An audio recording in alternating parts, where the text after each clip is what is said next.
So like I said, this is the tower. The tower employs a variety of risers to add additional shelf space.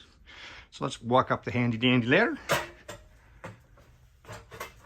and look at the top shelf. Now, top shelf is going to be a lot of statues. These are the bombshells. They go around to the other side as well. Some of these are Warner Brothers statues. Likewise, here on the second shelf, there's a number of Warner Brothers statues. You're going to see a Batgirl back there, animated Batgirl. That's a commissioned piece I had done quite a few years ago. There's going to be some 66 Batman statues mixed in here. Some of the Femme Fatales from DST, and some of the other smaller statues. Step down a shelf. We'll do a side at a time. This shelf, as you go around, is going to be all Hot Toys, mostly. There's some smaller corgis there in front. This shelf, the reason this tower is so big was to allow me to put the large 6-scale Batmobiles from Hot Toys here, including the one from Batman Returns. Here we get into a bunch of Suicide Squad, as well as animated Batman from Mondo.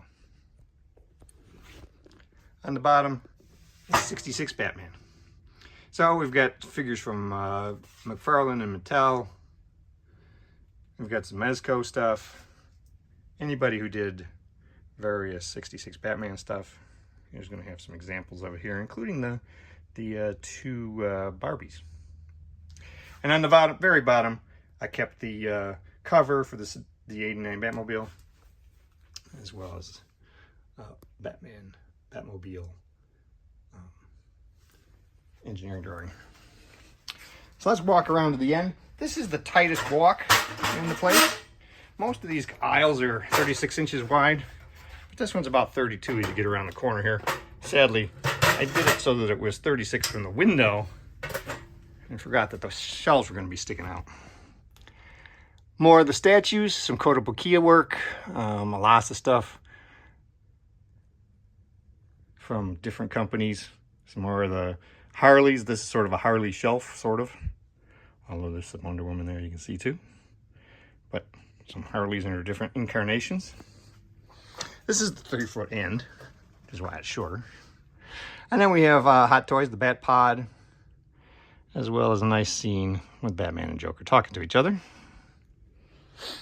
As we turn the corner from the Batman animated stuff, we have some of the Hot Toys games, Star Race game figures.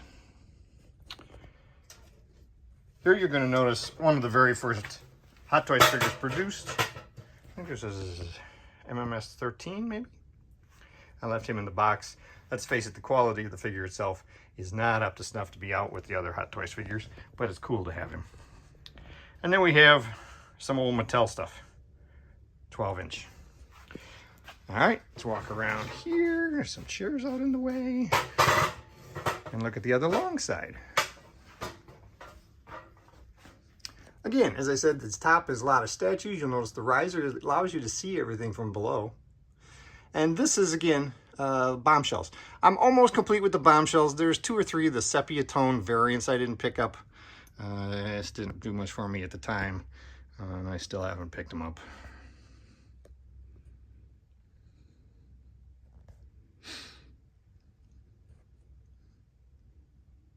A couple more of the box Hot Toys in the middle that weren't good enough to get opened up and put out, but are good enough to keep.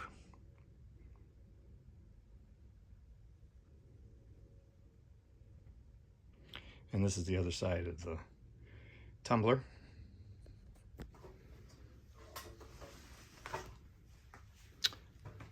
Some Superman, Christopher Reeves, modern, the Mime Joker. And this is largely, you falling over Joker. This is largely Sideshow here. Stand up, dude. There we go. This is largely Sideshow here. And they've done some nice work, except for the Mego Magnetic Kansas Batman. They've done some nice work as well, and these were ones that I particularly liked. I didn't get all of their comic book figures, but I like those. Down here we have the DC Direct ones. Oddly enough, this was a line I did not like, but it ended up with an awful lot of them.